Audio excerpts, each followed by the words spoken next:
This is Dr. West. Welcome to the Bible Answer Man, and hoping that this question might be a blessing to you. The question says, what is my answer to an evolutionist? Well, my first answer to that is don't argue with them because they're arguing from a position they can't really defend anyway.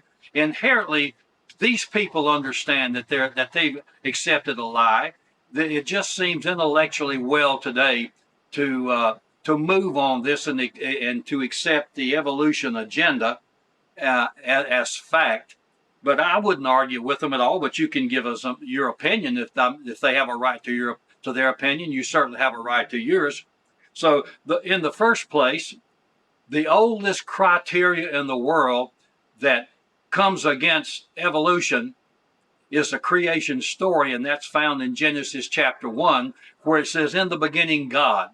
And this particular statement supersedes and corrects every other errant religion in the world and every other errant philosophy in the world. It says that God did that transcendent to people's understanding and to all other written material. Since the Bible is the most read material, it's the oldest history in the world. It can be traced back to God Himself, and there it says that God created, and He was transcendent. He was before, in other words, the creation. He spoke it into existence. So that would be my answer.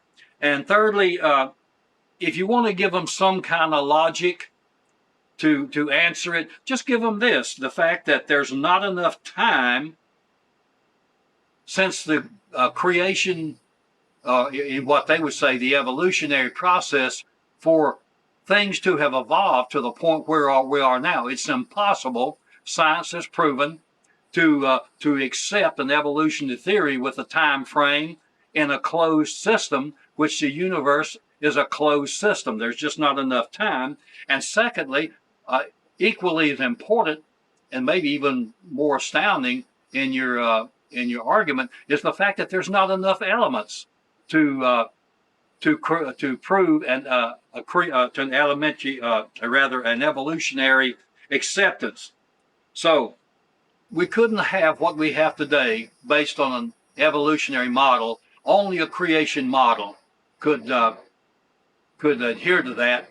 And of course, I believe this philosophy, it sounds good to men, but it's perpetrated by men who are in opposition to God, that hate God. And then other people have climbed on board because it seems socially acceptable. And most of the higher institution of learning will not give tenure to a person who does not accept the evolutionary theory. And so it's an opposition to God, and that's not a surprise to us. But that can be part of your answer. But I wouldn't argue with these people. Just give them the answer that's within you, and then pray for them that God will enlighten their heart, because they've chosen to believe a lie.